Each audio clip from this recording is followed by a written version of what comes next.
مرحبا يا جماعة، من شوي وصلتنا المساعدات الأمريكية تمام يلي نزلنا من الجو. شوف عليه يا جماعة، أنا حورجيكم إياها تمام حبة حبة. أشياء يعني ليس لها علاقة بالأكل، ريحتها كريهة جدا تمام. هيها شوف علي، أنا يعني ما قبلتش المساعدات، جتنا من الجو من الأردن، حقبلها من دولة شريكة تجويعنا وشريكة بهذه الإبادة الجماعية. مش فاهم، أنا مش داخل عقلي تمام. على العموم يعني هاي المساعدات أنا ممكن أقبلها من دول عربية أو من البرازيل أو من دول جنوب أفريقيا، من الدول الداعمة لفلسطين ولغزة تمام. وحقبلها لما تجيني من معبر رفح أو أي معبر ثاني، أوكي؟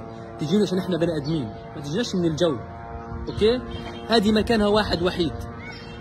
هاي المساعدات تنحط بكيس أسود زي هذا، أوكي؟ وبتنحط، ثواني أورجيكم وين، وبترتمي في الجماعة اللي زي هذه.